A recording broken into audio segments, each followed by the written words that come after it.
ஒரு நல்ல பங்கு. ஆதியாகமத்திலிருந்து தின தியானங்கள். ஜனவரி 30. வேத பகுதி ஆதியாகமம் 12வது அதிகாரம், வசனங்கள் 4 முதல் 9 வரை. வாக்குத்தத்த பூமியில் நடத்தல். ஆபிராம் அந்த தேசத்தில் சுற்றி திரிந்து சீகேம் என்னும் இடத்துக்கு சமீபமான மோரே என்னும் சமபூமி மட்டும் வந்தான். அக்காலத்திலே கானானியர் அத்தேசத்தில் இருந்தார்கள். வசனம் 6. ஆபிராம் கானான் நாட்டுக்குள் நுழைந்தான். அங்கு சுற்றி திரிந்தான். அவன் சுற்றி திரிந்த இடங்கள், அவன் செய்த செயல்கள் பல நல்ல ஆவிக்குரிய படிப்பினையை நமக்கு வழங்குகின்றன.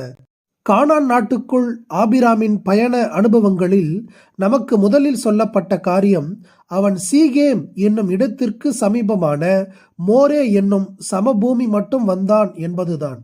இந்த இடங்களின் பெயர்கள் மிகவும் பொருள் பொதிந்தவை. சீகேம் என்றால் தோள், தோள்பட்டை வலிமையின் அடையாளம். மோரே என்ற பெயருக்கு அறிவுரை என்று பொருள். இந்த இரண்டு சொற்களையும் இணைத்தால் தேவனுடைய வார்த்தையினால் பெறக்கூடிய பலம் அல்லது பெலன் என்ற ஆவிக்குரிய பொருளை நாம் பெற்றுக்கொள்ள முடியும்.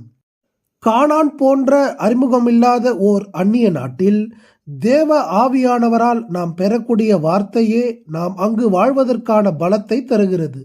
இந்த கானானியர் எப்பொழுதும் தேவனுடைய பிள்ளைகளுக்கு எதிரானவரே. நமக்கு இப்பூமியில் தொடர்ச்சியாக போராட்டங்கள் உள்ளன. இப்போரை எதிர்கொள்வதற்கு ஆவியானவர் தரும் பலத்தையே நாம் சார்ந்து கொள்ள வேண்டும் என்பதை இது நினைவூட்டுகிறது. அடுத்ததாக கர்த்தர் ஆபிராமுக்கு தரிசனமானார். அவன் அவ்விடத்திலே ஒரு பலிபீடத்தை கட்டினான். இது ஆபிராமின் தனிப்பட்ட ஒப்புவித்தலை காண்பிக்கிறது. பலிபீடம் நம்மை கர்த்தருக்கு ஒப்புவித்து அவரை நன்றியுடன் நினைவு கூறும் ஒரு தொழுகையின் அடையாளமாக விளங்குகிறது. நம் ஆவிக்குரிய பயணத்தில் தேவ பலத்தால் காக்கப்பட்டு வருகிற நமக்கு அன்றாட ஒப்புவித்தல் அவசியம். ஒவ்வொரு நாளும் கிறிஸ்துவின் இரத்தத்தின் மூலமாக நம்மை சுத்திகரித்துக் கொள்ள வேண்டும். ஒவ்வொரு நாளும் நம்மை புதுப்பித்துக் கொள்ள வேண்டும். இதுவே பலிபீடம் நமக்கு சுட்டிக்காட்டும் செய்தி. அடுத்ததாக ஆபிராம் பெத்தேலுக்கு கிழக்கே இருக்கும் மலைக்கு போனான். இது ஆவிக்குரிய வாழ்வில் தெரிந்து கொள்ளும் மேன்மையான காரியத்தை சுட்டிக்காட்டுகிறது.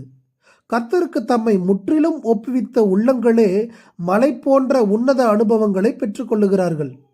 ஆபிராம் பெத்தேலுக்கும் ஆயிக்கும் இடையே கூடாரம் போட்டான். கூடாரம் ஒரு தற்காலிக தங்குமிடம். நம்முடைய கிறிஸ்தவ வாழ்க்கையும் ஒரு மோட்ச பயணம்தான். நாம் ஆபிரகாமை போலவே தேவன் கட்டி உண்டாக்கின நகரத்துக்காக பயணம் செய்து கொள்கிறோம். குறைந்த பாரங்கள், விரைவான பயணம் என்பதே நம்முடைய அடிப்படை தத்துவமாக இருக்கட்டும். பெத்தேல் என்றால் தேவனுடைய வீடு, ஆயி என்றால் அழிவு. தேவனுடைய வீடாகிய சபையின் காரியங்கள் நமக்கு முதன்மையாகவும், அழிந்து போகிற உலக காரியங்கள் நமக்கு பின்னாகவும் இருக்கும்படியாக நாம் பார்த்து கொள்ள வேண்டும். பிதாவே, ஆபிராமை போல கிறிஸ்துவால் எமக்கு வாக்களிக்கப்பட்ட சுதந்திரத்தை அடையும் பயணத்தின் இலக்கை முழுமையாக சென்று சேர எங்களுக்கு உதவி செய்வீராக. ஆமேன்.